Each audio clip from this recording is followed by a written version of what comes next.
గురూజీ 72 గంటల్లోనే ఫోన్లోని అద్భుతమైన జ్యోతిష్య పరిష్కారం చూపిస్తారు.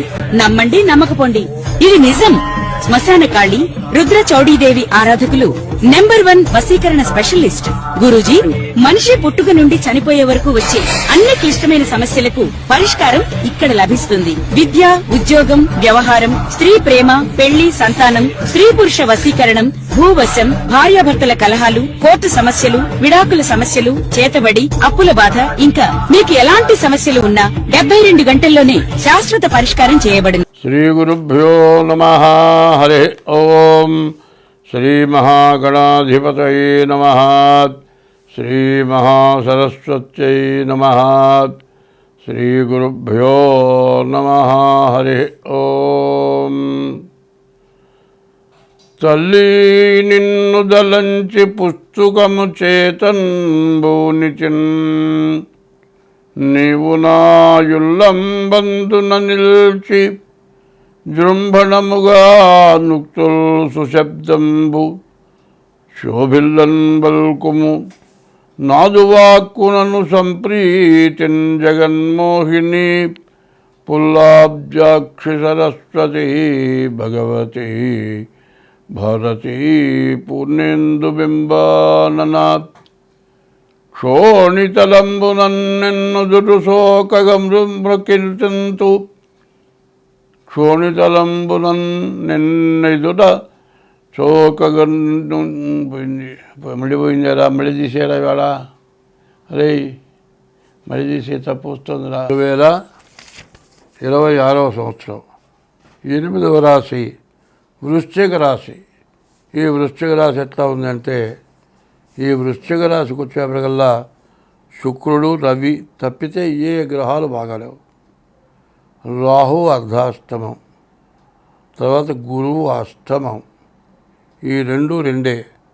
గురువు అష్టమంలో ఉంటే ప్రాణకంటకుడు, నీ నూరే నేను చేయగొడుతుంది.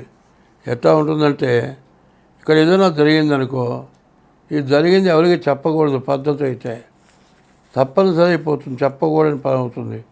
వాడు ముఖ్యమైన మనిషి అవుతాడు, వాడికి నీకు ముఖ్యమైన మనిషి అవుతాడు. ఒరే నన్ను బాగా ఇబ్బంది పెడుతున్నాడ్రా, ఏంటో చెప్పరా అని వాడు అంటాడు. నువ్వు అవతల వాడు అన్నమాట ఏదో చెబుతావు, వాడేంది నిన్ను అవతల వాడిని అనవసరంగా ఇబ్బంది పెడుతున్నాడు. ఈ మాట చెప్పేప్పటికల్లా వాడు పోయి సరాసరి వాడిని అడుగుతాడు. దీనివల్ల నీ మాట వల్ల తగాదా వస్తుంది. ఎందుకు? చెప్పకూడని మాట ఒకళ్ళ మీద ఇంకోటి చెప్పావు, ఆ చెప్పడం వల్ల సమస్య వచ్చింది. ఆ సమస్య వల్ల గందరగోళం, నీ ఉద్యోగం పోతుంది, ఆ ఉద్యోగం చేసేవాడి ఉద్యోగం పోతుంది. మరి ఆ ఉద్యోగం చేయించుకునేవాడికి సరైన వ్యక్తి దొరకడు. ముగ్గురు 3 రకాలుగా ఇబ్బంది పడతారు. కాబట్టి ఎప్పుడైనా సరే ఒకళ్ళని గురించి ఇంకోళ్ళకి చెప్పడం చాలా తప్పు. అట్లా చెప్పకూడదు. అట్లా చెప్పడం వల్ల చాలా ఇబ్బందులు వస్తూ ఉంటాయి. ఓ చోట ఏమైంది, పెళ్లి సంబంధం చూడటానికి వెళ్ళారు. పిల్లవాడిని చూడటానికి వెళ్ళి ఆ పక్క వాళ్ళని ఏమండి ఈ పిల్లాడికి మా అబ్బాయి ఇద్దాం అనుకుంటున్నాం, బాగుంటుందా ఎట్లా అంటే వాడంటే ఆ అబ్బాయికా అని నాకెందుకులే అంటాడు.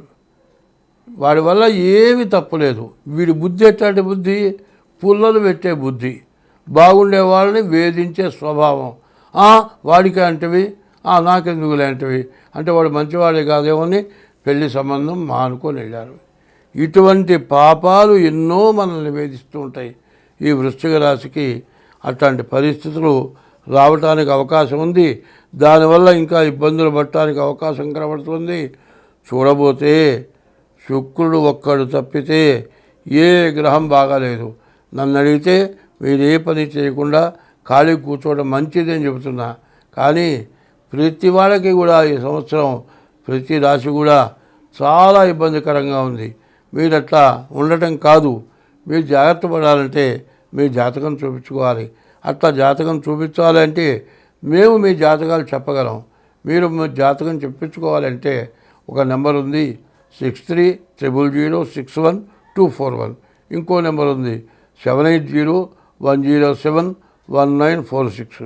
ఈ 2 నెంబర్లలో ఏ నెంబర్కైనా ఫోన్ చేసి మీరు తగిన ఫీజు చెల్లించి మీ జాతకం చెప్పించుకోండి. మీకున్న అన్ని సమస్యలు పోవటానికి తగినటువంటి శాంతి చేసి మీరు అన్ని విధాలా బాగుండేటట్టుగా చేయగలుగుతాం. స్వస్తి. శని వల్ల ఇబ్బంది పడేవాళ్ళు 5 కనపడుతున్నారు.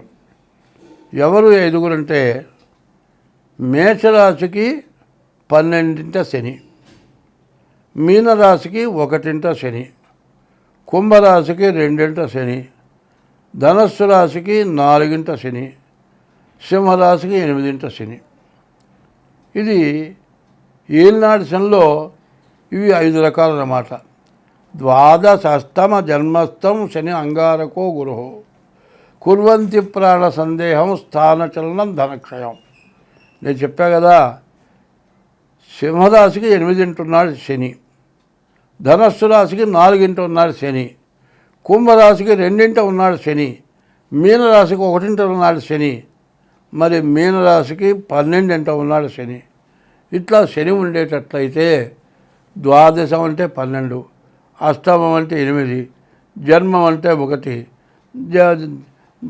అష్టమం, ద్వాదశం, జన్మం, ద్వితీయం, అర్ధాష్టమం. ఇట్లా కనుక శని ఉంటే మీరు బతకడం చాలా కష్టమవుతుంది. ఆత్మహత్య చేసుకుందామన్నంత బాధ కలుగుతుంది. ఈ సంవత్సరం వల్ల కూడా సింహరాశికి, ధనస్సు రాశికి, కుంభరాశికి, మీనరాశికి, మేషరాశికి శని పూర్తిగా బాగాలేడు. మరి మార్చి 19 నుంచి ఏప్రిల్ నెల 6వ తారీఖు వరకు కూడా మేషరాశి, మీనరాశి, కుంభరాశి, ధనస్సు రాశి, సింహరాశి ఈ రాశులకి శని పూర్తిగా బాగాలేడు. మరి గోచార రీత్యా బాగాలేదు. జన్మలగ్న రీత్యా ఎట్లా ఉన్నది అనేదానికి ముందు మీ డేట్ ఆఫ్ బర్త్ ద్వారా మీ జాతకం చూపించుకోవడం చాలా అవసరం. ఇట్లా చూపించుకున్నట్లయితే మీకు ఎటువంటి సమస్య లేకుండా జాతకం చూసి మీకు దోషాలు ఏమన్నా ఉంటే దానికి ఏ రకమైన పూజలు చేయాలో చూసి మీకు ఆ రకం పూజలు చేయించి మీ యొక్క జాతకం బాగుండేట్టుగా, మీరు నష్టపడకుండా ఉండేటట్లుగా చూడటానికి అవకాశం ఉంటుంది. కాబట్టి మీరు